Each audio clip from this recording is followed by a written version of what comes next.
중심으로 천국의 시민권을 가진 자입니까? 라는 제목으로 은혜를 나누겠습니다. 천국의 시민권을 가진 자입니까? 아멘.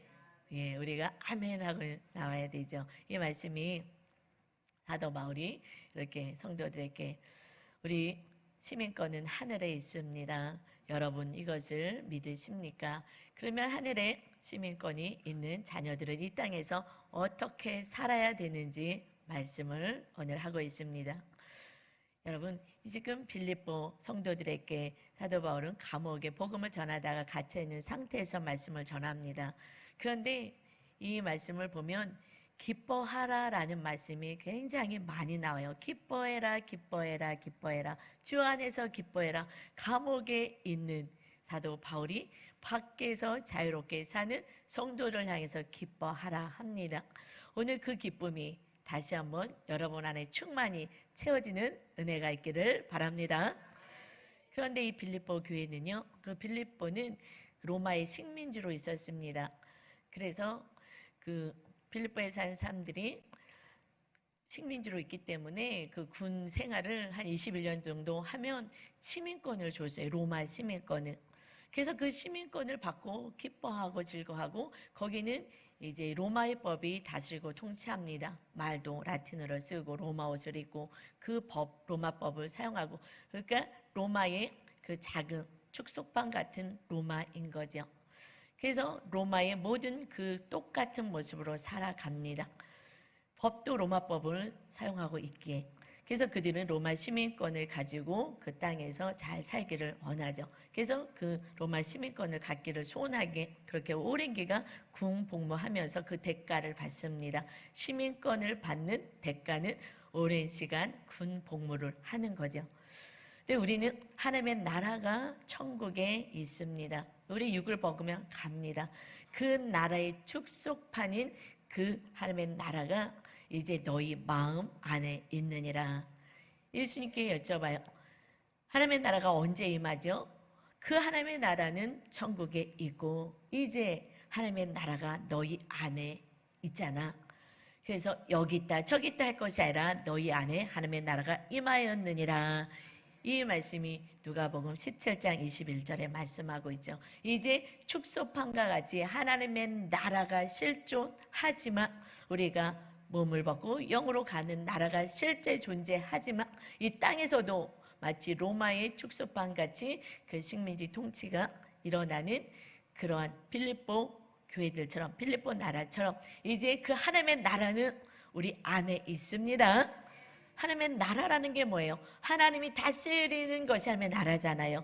이제 주님이 하나님의 아들이 이 땅에 우리의 죄값을 치르기 위해서 십자가 형틀에 매달리시고, 그러고 승천하시면서 나랑 동일한 보혜사 성령을 보내줄 거야.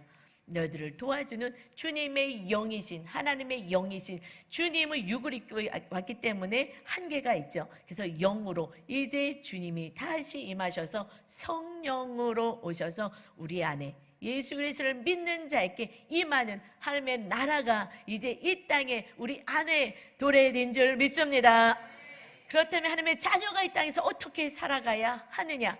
천국의 시민권자가 이 땅에서 어떻게 살아야 되는지 오늘 빌립보서를 통하여서 하나님은 말씀하십니다. 첫 번째요, 나를 본받으라. 이것은 주의 마음을 품으라 라는 말씀이에요. 사도 바울이 나를 본받으라 하셔요. 우리 오늘 본문 말씀 빌립보서 3장 17절 봅니다. 형제들아, 너희는 함께 나를 본받으라. 그리고 너희가 우리를 본받은 것처럼 그와 같이 행하는 자들을 눈여겨보라. 나를 본받으라. 사도 바울이 나뿐만 아니라 나와 같이 행하는 자들, 이렇게 디모데와 이 리더들을 잘 본받으라. 그리고 눈여겨서 봐라 라고 말씀해요. 이것을 그냥 인간적으로 요 한 절만 보면, 아, 사도 바울이 참 교만하다, 자기를 본받으라 그래, 얼마나 잘나고 훌륭하기 때문에 그래 라고 말씀할 거예요. 그래서 성경은 한 절만 보는 게 아니라 문맥 앞에 좌우를 다 봐야지 메시지를 받아야 되거든요. 사도 바울은 이 말씀하는 것이 행위 자체를 말씀하는 게 아니에요. 내가 어떻게 행동하는지 알아? 이것을 바라 하는 게 아니라 이 마음의 변화가 있어야 돼. 천국이 임해야 돼. 성령님이 임해야 돼. 주님의 마음이 임해야 우리의 삶이 달라진다는 말씀입니다. 본받으라는 게 행위를 얘기하지 않아요. 행위만 얘기하게 되면 마음하고 상관없이 하나님이 하라 그랬으니까 해야지 하고 막 억지로 자기 의지가 강해서 막 그 강한 의지로 한다거나 아니면 또 성품이 너무 좀 좋아요. 그래서 뭐 사랑도 배려도 섬김도 잘하는 모습, 이것은 성품이나 어떤 자기 의지로 하는 것은요 결국 바리새인 서기관 같이 돼요. 너희들은 행하기는 하지만 너희 안에 더러운 것이 가득하다 하고 오히려 책망을 받습니다. 그리고 그것은 내가 하면 할수록 너를 정죄해요. 너희들은 왜 그렇게 안 사는데 이렇게 살아야지 하고 정죄하는 자는 행위를 강조하는 것, 행함만 있는 거예요. 그래서 마태복음 23장 27절 보면 화 있을진저, 화가 있다는 거예요. 외식하는 서기관들과 바리새인들이요, 회칠한 무덤 같으니 겉으로는 아름답게 보이나 그 안에는 죽은 사람의 뼈와 모든 더러운 것이 가득하도다. 이렇게 그때에 이 서기관, 이 바리새인들 말씀을 너무 잘하는 박사와 같고 말씀에 능통해 아는 것으로 능통해요. 그리고 이것을 행한다고 하는 그들, 이들 향하여서 말씀하십니다. 회칠한 겉에만 아름답게 꾸민 그러한 무덤과 같은 자들, 그 안에 더러운 것들로 가득하다 말씀해요. 그 바리새인들은 끊임없이 예수님을 시험 들고 올무로 걸리게 합니다. 뭘 잘못했나, 뭘 잘했나. 그러니까 우리 자기 내면을 보지 않고 너만 보는 거, 이건 율법적으로 살아가는 인생이에요. 사도 바울은 그것을 말씀하지 않아요. 우리 내면에 성령님이 계시고 우리 안에 주님의 마음이 있느냐. 여러분, 저도 오랜 시간 신학교를 다녔어도 저는 이 말씀대로 행하기 위해서 정말 애를 많이 썼어요. 애를 많이 쓰고 행해보려고 그랬는데 잘 안 돼요. 그래서 척하기 시작해서 잘하는 척, 착한 척. 그래서 가면을 쓰면 쓸수록 제 안에는요 욕이 더 나와. 얘기는 하지 않지만 입은 다무는데 제가 척하면 척할수록 친절한 척, 사랑이 많은 척, 부드러운 척, 섬기는 척, 그렇게 살라고 하는데 잘 안 되잖아요. 그러니까 제 의로 제가 이렇게 해보려고, 그것은 사람에게 인정받고 싶은 욕구가 강하면 그것도 가능하거든요. 근데 이것은 사람에게 인정받는 것이 아니라 내 안에 주님이 임하시고 성령님이 임하시고 주님의 말씀이 우리를 장악하며 그대로 살게 되는 줄 믿습니다. 이것을 사도 바울은 말씀하고 있어요. 그 외식하고 형식에 가짜로 척하는 인생, 가면 쓰고 교회 와서는 할렐루야 웃지만 집에 가서는 놀랄루야 하면서 소리 지르는 인생이 아니라 정말 집에서나 어디서나 똑같이 주님의 말씀대로 사는 모습. 그러려면 우리의 마음이 바뀌어야 돼요. 우리가 묵상을 하죠. 우리 교회는 남을 보지 말고 말씀을 안으면 너를 정죄해요. 그래서 이 바리새인 서기관들처럼 살지 말고 너의 내면을 봐라. 너희 안에 무엇이냐, 더러운 것이 있으면 말씀에 비춰서 찾고 회개하고 보혈로 씻고 우리 안에 주님의 마음이 있어야 합니다. 지금 3장 17절 했어요. 나를 본받아라 했어요. 무엇을 본받으라 말씀하냐면 빌립보서 2장에 말씀하고 있어요. 2장 5절로 갑니다. 2장 5절에 가면 기록되어 있죠. 같이 화면 보고 읽을까요? 너희 안에 이 마음을 품으라. 곧 그리스도 예수의 마음이니. 나를 본받으라는 것은 그 마음을 품은 그것을 본받으라는 거예요. 우리 하나님, 우리 중심을 보셔요. 우리 행위를 보는 게 아니라 우리의 마음을 보십니다. 우리 마음 안에 주님의 마음으로 변화돼야 됩니다. 그럼 주님의 마음은 뭐일까요? 그 6절에 나와 있는데 6절을 안 보면 5절까지 있죠. 주님의 마음이 뭐일까? 여러분 한번 생각해 보세요. 주님의 마음을 품어야 돼. 이것을 본받아 하고 사도 바울은 말씀하고 있어요. 주님의 마음은 어떤 마음일까요? 지금 손들어서 얘기하면 이제 몇 분 얘기하시겠죠. 정확한 이제 주님의 마음이 우리 안에 심겨져야 합니다. 그 주님의 마음을 보겠어요. 빌립보서 2장 6절부터 말씀하십니다.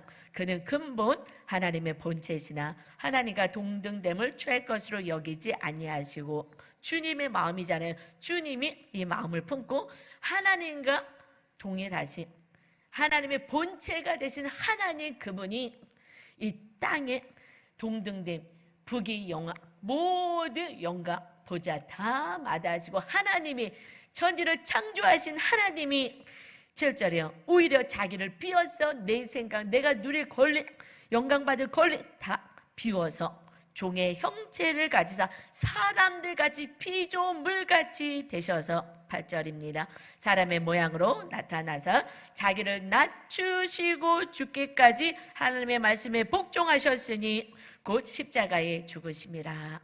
우리가 마음에 먹어야 될 주님의 마음은 높아지고 영광받는 그 자리가 아니라 연약하고 죄인된 그들 우리들을 살리고자 하나님의 말씀에 끝까지 순종하고 복종하여서 낮아지고 낮아지되 자기의 목숨을 주고 우리의 허물을 덮어주고 우리의 죄값을 주님이 대신 치러주셔서 우리가 구원받는 그러한 십자가를 지는 그 마음을 품으라 말씀하십니다.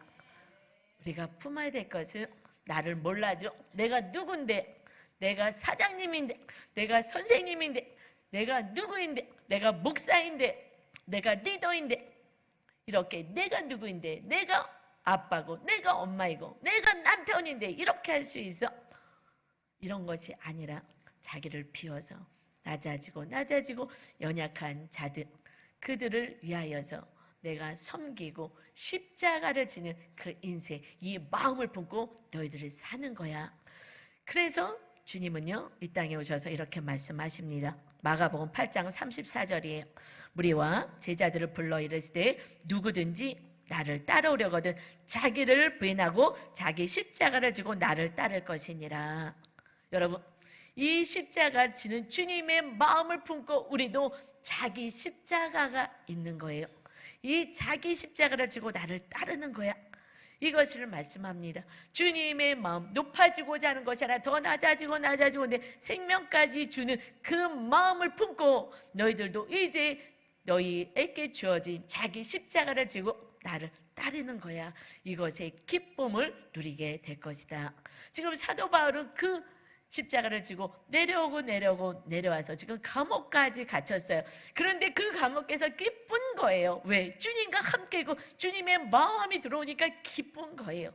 그러니까 밖에서 있는 그 성도들 향하여서 기뻐해 주님이 계시고 주님의 생명을 우리가 구원받았는데 기뻐하라 라고 말씀하십니다. 여러분, 우리 인생 가운데 환경 가운데 기뻐할 것이 없을 수도 있어요.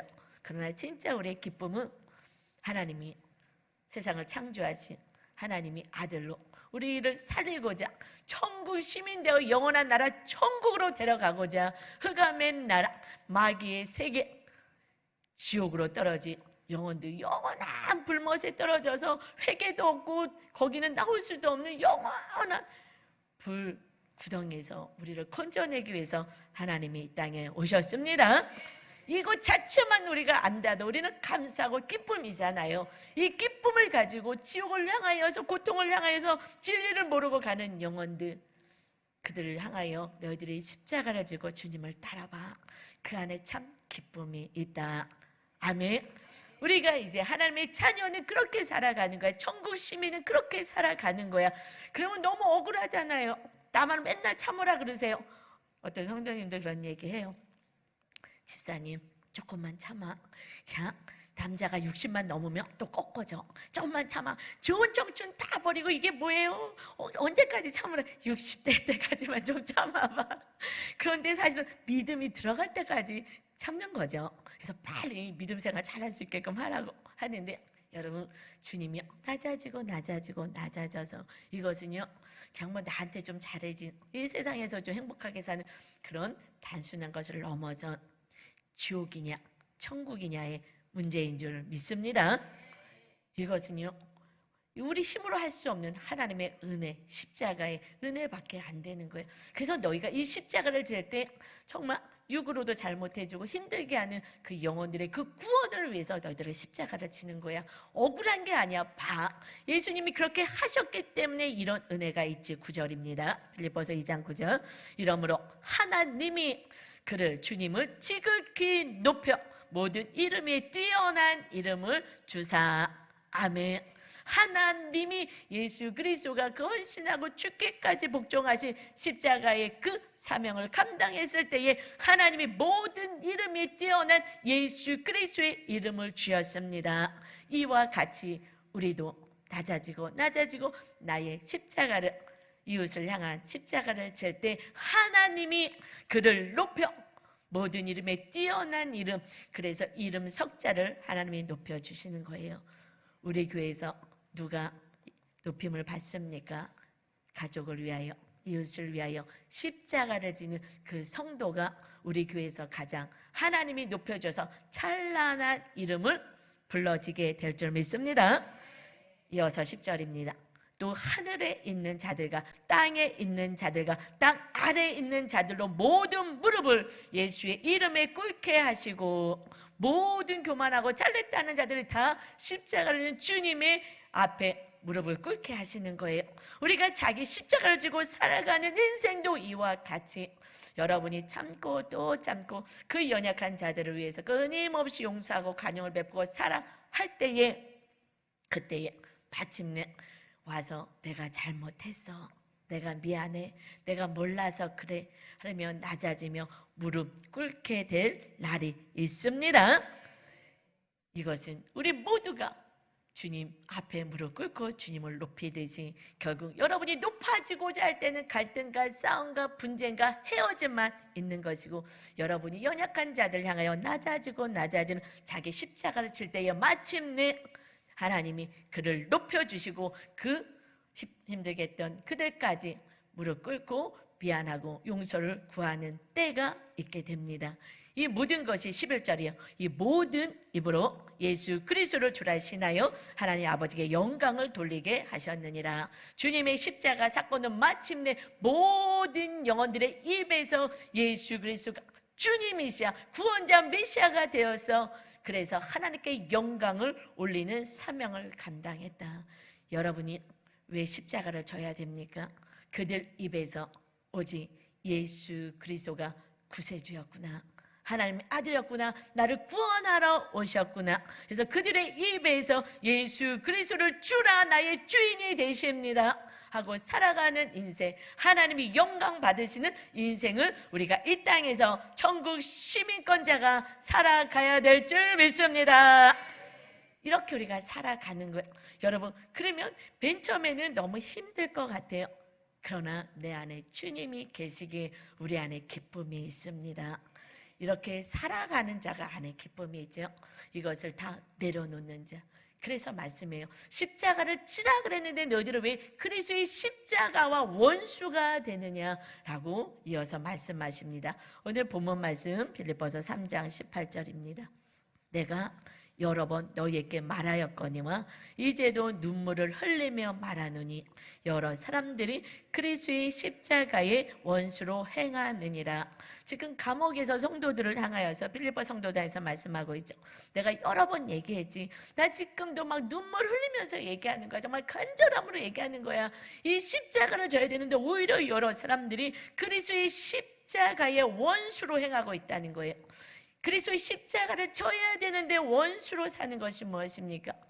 그 십자가를 부인하는 자, 받아들이지 않는 자, 또 십자가를 지는 자들을 핍박하는 자, 또 십자가를 져야 되는데 내려놓는 자가 그리스도의 십자가의 원수로 행하고 있는 삶인 것입니다. 사도 바울이 얘기해요. 난 지금도 울면서 얘기해. 제가 성도님들의 사정들을 잘 알잖아요. 우리 교회는 또 이렇게 삶을 같이 나누고 정말 살아내 보겠다고 힘을 쓰고 묵상하는 교회이기에 자세히 알잖아요. 더 깊은 데로 또 주의 종이가 합니다. 정말 눈물이 늘 나는 거예요. 그냥 십자가를 지지, 그냥 남편이, 아내가, 엄마가, 아빠가, 형제가, 리더가 이렇게 진다면, 또 저도 이걸 진다면 그 한 사람 때문에 구원의 역사와 천국이 임할 텐데, 하나님의 나라가 또다시 임하여서 천국 가정, 천국 공동체가 될 텐데 다 십자가를 내려놓고 살고 싶은 거예요. 주님 십자가 보면 너무 무서워 보이잖아요. 너무 고통스러워 보이잖아요. 그런데 그 십자가를 주님이 어떻게 지었어요? 그 모진 고통을 다 어떻게 견뎌내셨어요? 그것은 우리를 사랑하신 하나님의 그 마음이 있기에 감당한 줄 믿습니다. 우리 안에 주님의 사랑만 들어오면, 지난주에 말씀에 주님의 심장이 우리 안에 있다면, 우리를 얼마나 사랑하시는지 그 목숨을 다하여 우리를 사랑하신 주님의 마음이 우리 성도들의 심령 가운데 있다면 십자가를 질 수 있는데 주님의 사랑이 아직 안 느껴지는 거예요. 여러분, 예수 그리스도가 여러분을 위해서 십자가에 달리신 그 모진 고통이 여러분 느껴지십니까? 이것만 느껴지면 그러면 여러분 십자가 질 수 있어요. 어저께 어떤 성도님이 기도하러 왔어요. 그런 문제가 있죠. 십자가를 져야 돼요. 그리고 집에 그냥 돌아가지 말고 다시 본당에 올라와서 십자가 질 수 있게 주의 성령님이 충만 임재하달라고, 도와달라고, 주님의 마음, 주님의 사랑으로 채우고 돌아가서 십자가를 졌으면 좋겠다. 저는 마음에서 울면서 사실 얘기한 거예요. 사도 바울도 왜 그렇지 않으면 그때부터 분쟁과 갈등과 지옥을 모두가, 가족 모두가 경험하기 때문에 그렇습니다. 여러분, 결국 십자가를 내려놓은 그리스도의 십자가가 원수가 되는 자의 삶의 끝이 뭐냐면 19절, 저도 알고 사도 바울도 알게 권면합니다. 19절 읽어보겠습니다. 그들의 마침은, 끝은 멸망이요 그들의 신은 배요 그 영광은 그들의 부끄러움에 있고 땅의 일을 생각하는 자라. 그들이 왜 자기 십자가를 지지 못하느냐? 이것은 그들은 신이 아이고 언제까지 이렇게 힘들게 살아, 나도 내 인생이 있는데 하고 내려놓게 되는 것은 신이 배래요. 이게 무슨 말이야? 신이 배야. 그냥 먹고 사는 거, 이것을 가지고만 산다는 거예요. 육으로만 산다는 것입니다. 그냥 먹고 사는 거, 이걸로만 사는 거. 그래서 그의 영광이 그들의 부끄러움이래요. 자들이 잘못하고 살면서도 이것이 영광이라고 자랑하는 인생, 헛된 인생을 산다는 것입니다. 그저 천국 시민, 천국 갈 생각, 이웃이 천국 가야 되는 것은 관심도 없고 지옥에 가든지 말든지 그냥 육으로만 사는, 땅의 것만 생각하는 자들이 십자가를 내려놓고 십자가가 원수되는 삶이라는 것입니다. 여러분, 이것에 대해서 이렇게 고린도전서 6장 13절에 말씀해요. 한번 같이 읽어볼까요? 음식은 배를 위하여 있고 배는 음식을 위하여 있으나 하나님은 이것저것을 다 폐하시리라. 몸은 음란을 위하여 있지 않고 오직 주를 위하여 있으며 주는 몸을 위하여 계시느니라. 우리 몸은요, 무엇을요? 먹고 사느냐? 배를 위해서. 배가 신 같아. 그냥 음식 먹는 것 때문에 여러분 많이 싸우잖아. 여러분 싸우는 부부 싸움, 부모 갈등, 부모와 자녀의 갈등도, 이웃과 친구하고 갈등도요, 그 끝으로 들어가면 돈이잖아요. 돈이란 말이에요. 그러니까 결국 그냥 먹는 것으로 사는 거, 신이 배가 돼라고 이렇게 표현하시는 거예요. 이 몸이 주를 위하여 있어야지. 주의 성령님이 거하시는 천국의 백성, 이 몸이 나중에 부활체로 변화될 건데 우리는 성령님이 임하신, 하나님이 임하신 거룩한 전입니다. 음란을 위하여, 그저 먹는 것을 위하여 살아가는 자가 아니라 내 심령에 주님의 영이신 성령님이 임하는 전으로 우리는 이 땅에서 천국 백성으로 살아가야 될 줄 믿습니다. 그런데 여러분, 우리가 왜 십자가를 내려놓고 싶으냐? 그 십자가는요, 가족을 향한 십자가가 대부분이에요. 주님이 말씀해요. 원수가 니네 가족 안에 다 있어. 이 원수 같은 가족을 위하여 십자가를 져야 돼. 마태복음 10장 36절에 예수님이 말씀하시는 거예요. 같이 읽겠습니다. 사람의 원수가 자기 집안 식구리라. 여러분, 가족 식구가 제일 힘들어요. 정말 힘들게 하는 게 가족 식구잖아요. 하다 참다 안 돼서 헤어지잖아요. 근데 십자가 내려놓지 말아라 말씀해요. 그러면서 37절에 자기 가족이 원수인데 37절이요. 아버지나 어머니를 나보다 더 사랑하는 자는 내게 합당하지 아니하고 아들이나 딸을 나보다 더 사랑하는 자도 내게 합당하지 아니하며. 왜 원수로 등극해요? 이 신으로 등극하는 거예요. 우상으로 등극합니다. 아니 사랑하시라며요. 가족을 사랑하라며요. 그런데 더 사랑하지 말란 거예요. 더. 하나님의 진리의 말씀을 가지고 살아야 되는데 더 사랑하면 그들이 신이 돼 오직 우리가 주님이 나의 주인이 되어서 말씀 진리대로 살아가야 천국인데 그런데 그들 사랑하는 자가 내 주인이 되어서 그들이 하라는 대로 하면 결국 멸망을 당하게 하는 것이 그 원수가 가족 안에 있어요. 더 사랑하면 여러분 하나님과 원수가 되는 거예요. 더 사랑하지 마시고 하나님을 더 사랑해서 진리 안에 거하셔야 합니다. 뿐만 아니라 38절에 또 원수같이 힘들게 하는 가족이 있잖아요. 마음에 맞지 않는 38절이요. 또 자기 십자가를 지고 나를 따르지 않는 자도 내게 합당하지 아니하니라. 너무 이뻐갖고 너무 사랑하는 것도 우상이 되어서 안 되고 그리고 또 나랑 너무 달라가지고 사랑할 수 없는 그들을 향하여서 그들을 끝까지 사랑하는 버리지 말고 십자가 지는 것 이것이 38절이요. 자기 십자가를 지고 나를 따르지 않는 자도 내게 합당하지 않다. 그래서 가족을 허락하셔서요. 그 안에서 우리를 온전케 하시고 우리를 통하여서 구원의 역사를 이루어 가십니다. 그 가정 안에 십자가 지는 사람 한 사람만 있으면 그러면 그 가정, 그 공동체는 구원, 천국이 임하게 되는 것이에요. 그런데 다 십자가를 내려놓는 거예요. 다 십자가를 내려놓고 나는 이 십자가를 지지 않겠다고. 나는 십자가 지지 않고 그리고 내가 원하는 대로 살겠다고 얘기합니다. 그렇게 됐을 때의 39절입니다. 자기 목숨을 얻는 자는 잃을 것이요 나를 위하여 자기 목숨을 잃는 자는 얻으리라. 아멘.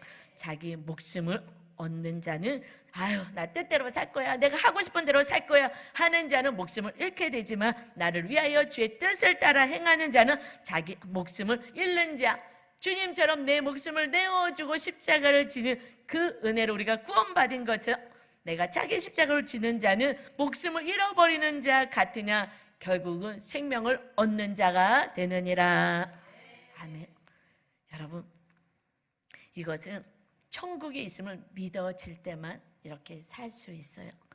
성령님이 임하여야 주님의 마음이 임하여야 할지만 이렇게 살 수가 있습니다. 그렇지 않으면 이 땅이 다라고 생각하며 이 땅의 진리를 따라서만 살아갑니다. 우리가 묵상집에 그 김양재 목사님 지난번에도 말씀했지만 남편은 의사였어요. 그래서 그 건물을 가지고 그 산부인과를 하고 있는데 그런데 이렇게 핍박을 합니다. 이 핍박을 하는데 맨 처음에는 너무 힘들어서 못 살겠다. 그리고 집도 나갔어요. 근데 나가봤자 우리는 기도원밖에 못 가요. 기도원으로 갔어요. 그래도 좀 찾으러 올 줄 알았는데 또 안 찾으러 오네. 아, 그래도 남자가 좀 찾으러 와야 되는데 힘들어서 도망갔는데 그리고 기다려도 안 와요. 그래서 이제 기도하면서 그래도 내가 십자가를 내가 그래도 들어가야지. 그러고 이제 집으로 들어갔어요. 그리고 말씀을 보기 시작합니다. 내가 살 길은 말씀밖에 없어. 내가 말씀을 붙잡고 살아야지. 그러면서 이 주님의 마음을 품는 것이 천국 백성의 삶이라는 것을 알게 되죠. 그리고 핍박하는 그 남편은 섬기기 시작합니다. 그냥 말씀대로 섬깁니다.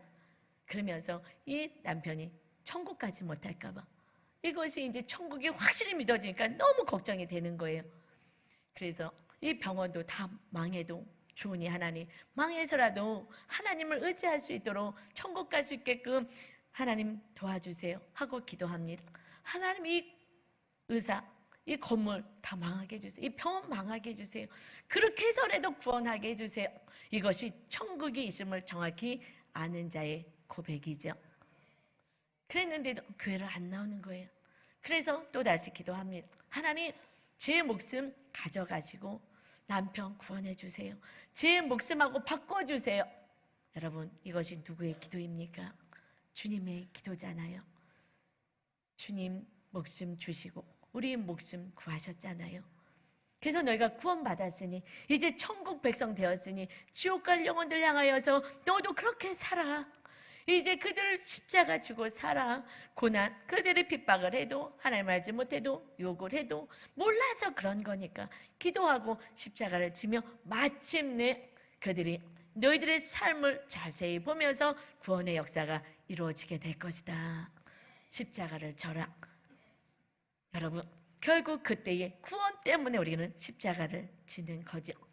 그래서 주님의 마음을 품은 그 집사를 하나님께서는 너무 기특하잖아요. 그렇게 사는 집사님들이 어디 있어요? 솔직히 그렇게 사는 장로님들이 어디 있겠어요? 아니, 목사님들도 과연 그렇게 사는 목사님들이 몇이나 있을까요? 저도 날마다 이거하고 싸웁니다. 한 영혼을 향하여 내가 목숨을 줄 수 있는 진짜 목사냐, 천국을 소유한 자냐. 저도 사실 날마다 이거하고 싸우죠. 주님의 마음을 품겠다고, 이건 내려놓지 않겠다고, 십자가를 끝까지 지고 가겠다고. 여러분, 그랬을 때에 그 여자 집사를 너같이 이렇게 주님의 마음을 품고 사는 자, 그래서 남편을 구원시키고, 그러고 주의 종으로 불러서 이 묵상집을 통해서 십자가 집시다, 이것을 선포하는 자로 하나님이 세워주셨습니다. 여러분, 우리가 십자가 지는 인생이 주님의 마음을 품고 사는 인생이에요. 이렇게 사는 자는 하늘 나라가 있는 것을 믿는 자입니다. 그래서 사도 바울이 말씀해요. 두 번째요, 우리의 시민권은 하늘에 있느니라. 빌립보서 3장 20절입니다. 그러나 우리의 시민권은 하늘에 있는지라. 거기로부터 구원하는 자 곧 주 예수 그리스도를 기다리노니. 우리의 시민권은 하늘에 있어. 그것이 진짜 본질이고 본체야. 그리고 주님이 거로부터 우리를 데리러 오실 거, 우리는 기다리고 사는 동안에 나 혼자 가는 것이 아니라 이웃의 십자가를 어떻게 지는 거예요? 이들이 핍박을 하든 정말 말대로 말 같지도 않은 소리를 하든 이것을 다 이겨내는 거잖아요. 이것을 그렇게 살 때에 21절입니다.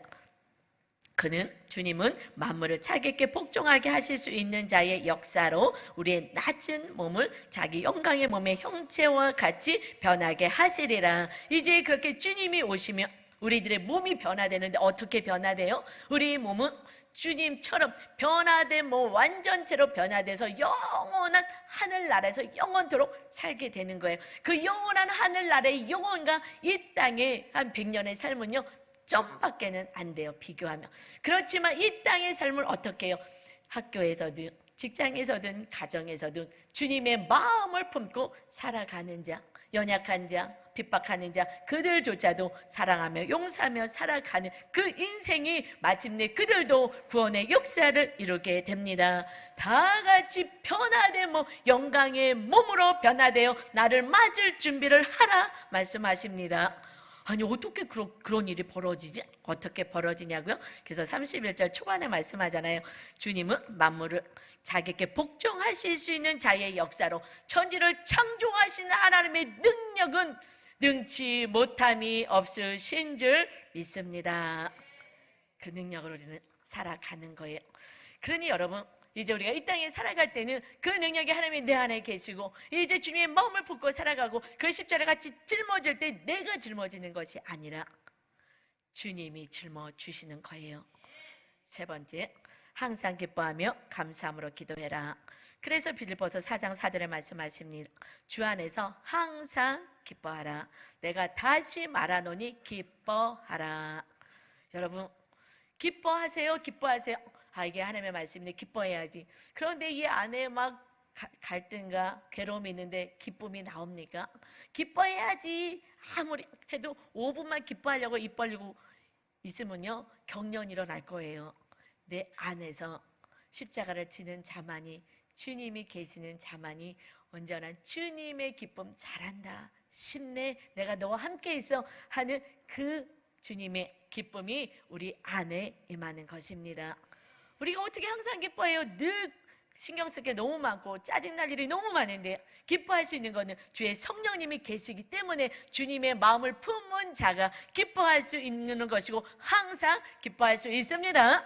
십자가 내려놓는 그 순간부터 우리는 고통이 시작되는 거예요. 우리의 마음의 천국은요, 빼앗겨지지 않습니다. 십자가만 짊어져 보세요. 그러면 마음은 천국입니다. 일주일 동안 실행해 보시고 오셔서 아니면 저한테 따지세요. 진짜인가 아닌가? 기뻐할 수밖에 없습니다. 그래서 5절에요. 너희 관용을 모든 사람에게 알게 하라. 주께서 가까우시니라. 주님이 오실 때가 이제 가까워왔어. 내 배를 채우는 배관신이 되어 살아가는 인생이 아니라, 그리고 내가 음란하게 내 육체의 정욕을 해서 살아가는 인생이 아니라 관용을 베풀어라. 그냥 용서할 수 없는 사람, 받아들일 수 없는 사람까지 그냥 아주 어리고 아직 부족해서 그러니까 그들을 잘 품어 안아라. 관용을 보이라. 모든 사람이 알게 해라. 그리고 우리 살아가면서 이제 걱정하지 마. 걱정하지 마. 6절입니다. 같이 큰 소리로 읽겠습니다. 아무것도 염려하지 말고 다만 모든 일에 기도와 간구로 너희 구할 것을 감사함으로 하나님께 아뢰라. 아멘. 여러분 염려하지 마십시오. 하나님이 살아계십니다. 하나님이 살아계신데 왜 염려하십니까? 모든 기도, 모든 일에 기도해, 간구해, 그리고 감사함으로 하나님께 아뢰. 왜 감사하라고요? 응답받을 것이니까. 할렐루야. 이것이 기도예요. 응답받지도 않을 건데 뭐하러 기도하십니까? 기도해야죠. 여러분, 제가 지난주에 아침에 일어났는데 여기 이렇게 혀 옆쪽이 까칠까칠하고 아픈 거예요. 이렇게 제가 이렇게 입 안에 이렇게 자주 헐었거든요. 그래서 이거 또 헐었나 보다. 그러고서 이렇게 거울을 봤어요. 봤더니 그 혀 바로 옆에 처음으로 까만 혹 같은 게 올라온 거예요. 이렇게 헐은 모습은 허옇게 그거는 많이 봐서 괜찮은데 혀에 까만 게 혹 같은 게 딱 붙었는데 이게 뭐지? 불안하더라고요. 처음 이상한 게 붙었으니까 이게 우리는 그러면 암으로 가잖아요. 그냥 바로 빨리 마귀는 악을 향해 달려가가지고 제일 나쁜 걸 연상하게만 이게 뭐지? 하고서 혹이 처음으로 여태까지 살다가 그래가지고 너무 좀 살짝 뜨끔하더라고요. 그리고 이제 설교하고 그리고 기도했어요. 하나님, 저 병원 가는 거 너무 무서워하는 거 아시죠? 그냥 발가락 튀는 도 날려주셨으니 그냥 하나님, 나 병원 가지 않고 이거 치료해 주세요. 이거 혹 없애주세요. 이게 뭐가 까맣게 나왔는데 새카만 거예요. 혹이 이렇게 올라왔는데 하나님 너무 무서워요. 그냥 이거 없애주세요. 했어요. 그리고 기도하고 그리고 이제 새벽 예배 끝나고 그리고 들어가서 너무 궁금하잖아요. 지금 그게 뭐 없어졌다는 생각보다 이게 왜 있지? 이제 그 까만 혹을 좀 보고 싶어갖고 그래서 이제 예배 끝나고 거울을 봤어요. 근데 혹이 없어진 거예요. 근데 제가 너무 놀랐어요. 여러분, 제가 너무 창피해요. 기도를 뭐 한 거야 지금? 믿고 아뢰라 그랬는데 하나님 치료해 주세요. 나 병원 가는 거 너무 무서워요. 치료해 주세요. 하나님 능치 못하신 하나님 없잖아. 이거 잘못되지 않게 해주세요. 왜냐면 저는 설교를 해야 되는데 입이 이게 뭐 혀가 잘못돼서 굳어지고 뭐 이러면 어떡해요? 이제 끝나는 거잖아요. 저는 하나님 어떡해요? 그랬는데 이게 혹이 없어졌어요. 그런데 제가 너무 놀라가지고 이거 혹이 어디 간 거야? 혹을 찾았어요. 여러분, 응답을 받으면 우리 놀래. 그러니까 우리가 기도를 뭘로 하는지 사실은요 정말 회개했어요. 저도 하나님 기도해놓고 없어지니까 또 놀랬어요. 제가 이렇게 믿음이 없습니다. 여러분, 우리가 감사함으로 기도해야 되는데 응답 받을 것으로 기도하는 것보다, 왜냐면 빨리빨리 즉각 응답 안 해주시니까 막 응답을 안 해주실 것 같아갖고 즉각 응답해주면 너무 놀라는 거예요. 그러나 즉각 응답하실 때도 있고 또 천천히 할 때도 있지만 하나님은 반드시 응답하신다고 약속하셨습니다. 기록해 주셨습니다. 기도하시기 바랍니다. 제가 그날 기도하지 않았으면 이 혹은 계속 제가 손으로 막 뜯어보려고 했었거든요. 그런데 아프기만 하죠. 거기 막 엄청 쓰러지고 딱 붙어서 혹이 딱 올라왔는데 그 목사님이 그냥 항상 증인이 있어야 돼. 그래서 목사님한테 보여줬어요. 목사님 이거 봐요. 이거 보고 큰일 났다. 기도해달라고. 그랬더니 빨리 병원 가자고 새벽 예배 나올 때 보여드렸거든요. 안 보여줬으면 이것도 또 증인이 없을 텐데 보고 빨리 병원 가자 그랬는데 여러분 기도합시다. 기도할 때요. 저에게 하나님이 왜 혹을 붙였다가 뗐다가 왜 수고하셨어요? 혹을 어차피 떼어줄 것 같으면 안 붙여도 되잖아요. 붙였다 띈 것은요 기도하라고 하신 거예요. 아멘. 성도들에게 기도하라고 가르치라고 하신 거고요. 너도 더 열심히 기도하라는 거예요. 저희도 문제가 많잖아요. 그래서 기도하라고 혹을 붙였다 뗐다 하나님이 부지런히 지금 수고하고 계셔. 우리 믿음이 없고 저도 믿음이 너무 약해가지고 여러분 믿음 없음을 회개하시기 바랍니다. 그냥 하나님이 자꾸 뭐 혹을 붙였다 뗐다 막 이렇게 하지 않도록 우리가 알아서 먼저 기도합시다. 할렐루야. 7절입니다. 그리하며 모든 지각에 뛰어난 하나님의 평강이 그래서 예수 안에서 너희의 마음과 생각을 지키시리라. 아멘. 여러분 불안해하고 염려하지 마십시오. 기도 안 함이 문제인 거예요.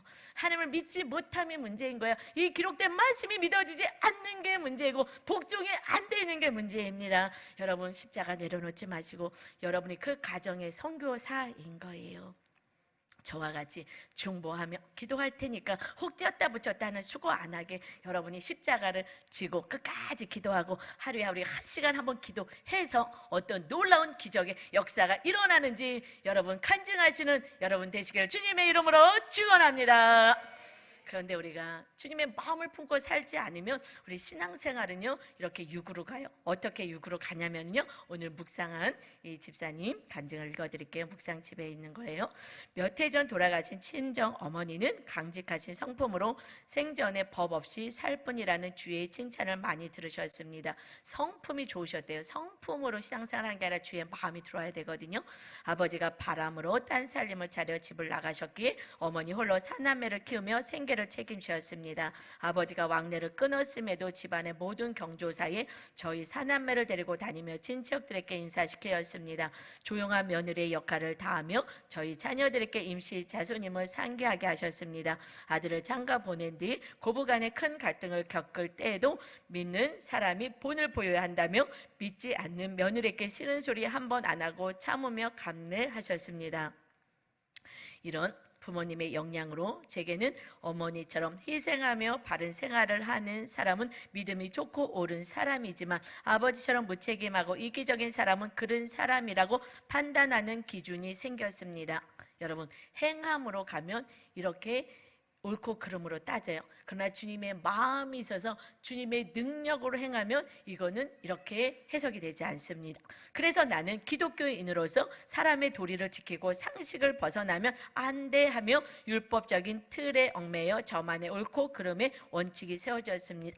여러분이 육으로 살면 옳고 그름을 가지고 자꾸 따져. 저거 틀렸는데 저거 아닌데 그래서 십자가 지기가 어려워요. 저거 너무 안 돼서 변화될 것 같잖아. 저는 틀렸어. 기본이 안 돼서 옳고 그름으로 따지게 되거든요. 그랑 상관없이 우리는 주님의 마음을 갖는 거죠. 그 후 결혼한 저는 신앙생활을 하면서도 자녀들을 도덕적, 윤리적인 기준으로 양육하며 더 상식적이 되고 무조건 타인을 배려하라고 가르쳤습니다.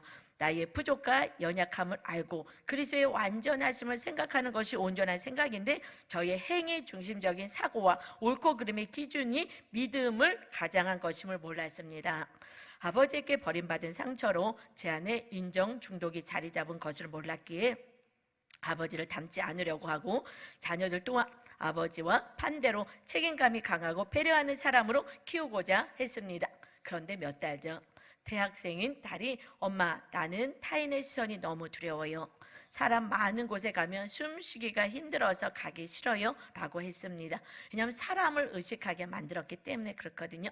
이후 딸을 상담한 신경정신과 선생님은 제게 딸이 어렸을 때 아이의 감정을 읽어주지 못하고 행동만으로 판단하고 가르쳤기 때문이라고 했습니다. 생각해보니 딸아이가 학창시절에 친구들과 싸운 후 제게 와서 억울하다고 할 때 시시비비를 가리며 친구가 그럴 만한 이유가 있었겠지. 내가 빌미로 준 거 아닐까? 그래도 교회 다니는 내가 참아야지 라고 말했다는 것이 떠올랐습니다. 여기는 무조건 행위로 얘기했지만 여러분, 그냥 너무 공감만 해주잖아요. 그럼 자라나질 못해요.